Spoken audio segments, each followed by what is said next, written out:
So we're going to move on to Zoom now to Rob Wilby, some trepidation, fingers crossed. Oh, well, he's there. Okay, that's good. And I'm going to introduce Rob, who is the professor, is a hydroclimatologist and professor of hydroclimatic modelling in Department of Geography and Environment at Loughborough University in the UK.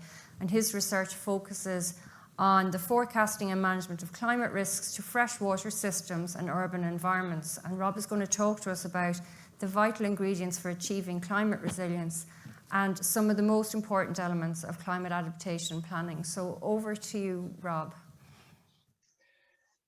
Well, good afternoon, everyone, and thank you so much for inviting me to participate in this conversation. I feel really privileged to be part of this discussion today. And I've just been struck by the level of ambition and the desire to include and collaborate with all parties as part of this endeavour. I'm going to try and share some perspectives that are based on 30 years of trying to implement adaptation in practice. And I draw from experiences from the water industry, academic research, consultancy and government. So I'm a bit of a hybrid guy.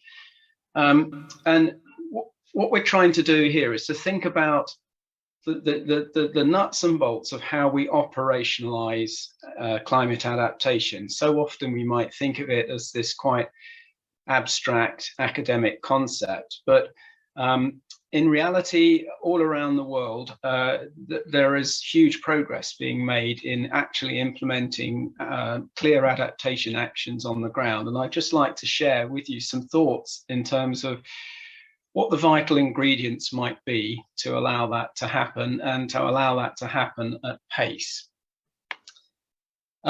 We've heard a lot today already about really impressive and ambitious visions of the future. And in my view, that is certainly the starting point for adaptation.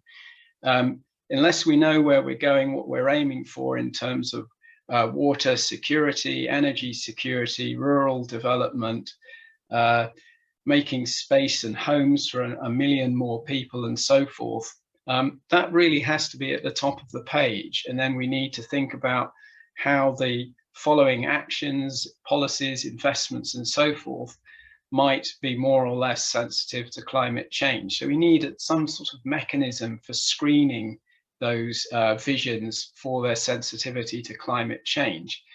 Now, that might sound pretty obvious to many of you in the room, but actually, academics and researchers have gone about it the wrong way, in my view, for about 20 or 30 years. We've actually started with the climate science, looking at the climate model projections, thinking about how much hotter or drier it might be in the future, and then thinking about what we might do to counter some of those threats. And ultimately, that can get us really quite bogged down in lots of uncertainty, and it pulls us away from the core task of delivering tangible outcomes that we all seek to achieve despite climate change. So I think that's a really important distinction to make, that we begin with the decisions, the aims, the goals that we have, rather than the uncertain scientific outlook of the future climate. Second thing, I think we need to recognize that there is no single solution, no off-the-peg solution when it comes to adaptation. And I like to show off my messy toolkit. You can see all sorts of devices there, and amongst them, my favorite tool is the plunger. But even I know, and I'm not that great at DIY, I know that the plunger won't be the best tool to use to hang a shelf or fix a squeaky gate. So we need to approach adaptation with the same mindset, that there is more to adaptation, building more stuff. There's also the soft solutions around investing in human and social capital, strengthening governance mechanisms, improving methods of communication, monitoring, financial instruments, and technological solutions. So if we think about, for example, what we might do to adapt our cities to more surface water flooding, there's more than one tool in the box. We need to think about spatial planning. We might need to think about new allowances for flood defences that factor in climate change and higher river flows. We might want to improve or upgrade the maintenance regimes of our drainage networks. We might call upon a raft of green infrastructure, green roofs, green gardens, vegetated spaces, and so forth, permeable pavements. We might want to also strengthen access to insurance, or use street level flood forecasting systems to warn people to move property ahead of time before the flood strikes. The point is that there are multiple tools within the toolkit for adapting to any given set of goals or climate risks that we might identify, whether it's at the household level, community level, county level, or national level. And indeed, these kinds of typologies, breakdown of the options I'm showing you here, can also help provide a form of checklist to make sure that we haven't placed perhaps too much emphasis on one set of solutions than another. The other thing we really need to have is good indicators of where we've been, where we are now, and where we're going in the future. And here I'm just full of admiration for everything that's going on within Ireland in terms of your climate platform, the way in which you put these kinds of indicators in the public domain. And I really wish we had a similar portal in the UK. It's what you have there is truly world leading in terms of providing open access to all sorts of very powerful indicators of environmental and social and economic change seen through a climate change lens. So putting that information into the public domain is a key thing, and putting that information in a place and in forms that are intelligible to decision makers can really provide a huge enabling, be a huge enabling act. There's also considerable potential to mine data holdings that we already have. So here in the UK, we've been spending quite a lot of time and effort pulling together water temperature data as a key indicator of freshwater ecosystem health in a warming world. And we've been pulling that in from measurements that were not originally intended for scientific purposes or for climate tracking, but were produced as part of routine water quality compliance monitoring. And so maybe there are opportunities like that within Ireland that still are there to be explored.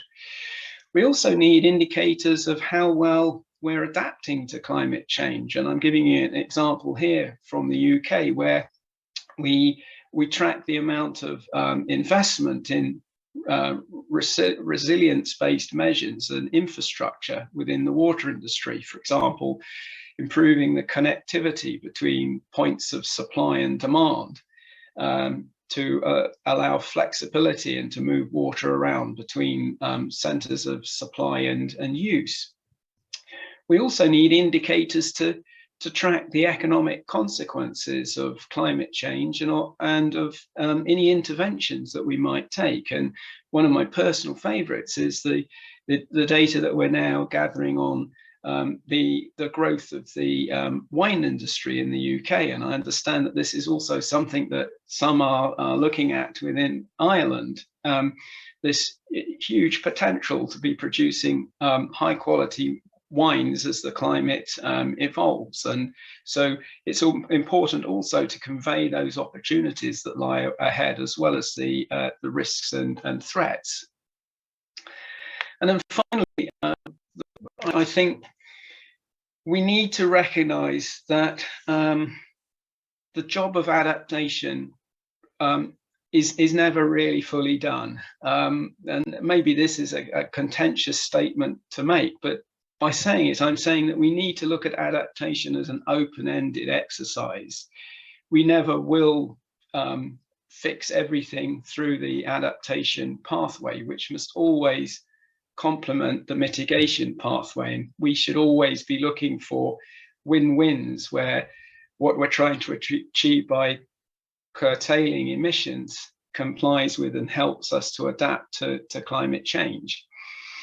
But we also need frameworks that are iterative. We need governance structures that can help us keep track of progress by using those indicators to see whether or not threat levels have increased or gone down.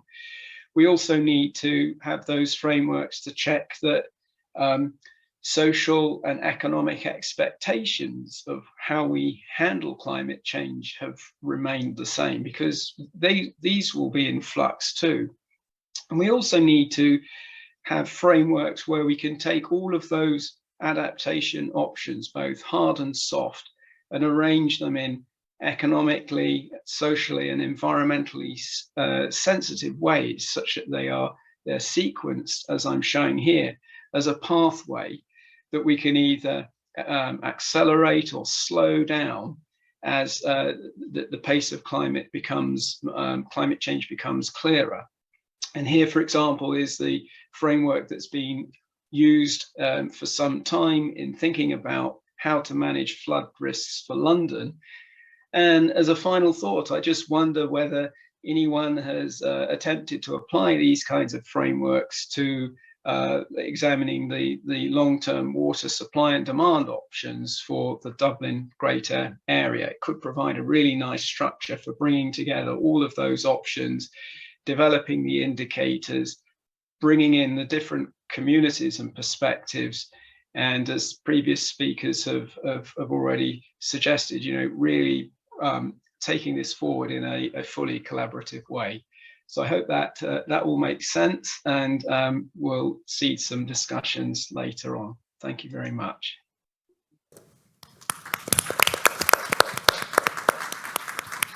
Thank you very much, Rob, and you'll stay with us for the discussion, and I'm sure those questions you're posing at the end around water supply and demand and the use of frameworks will hopefully come up in the discussion.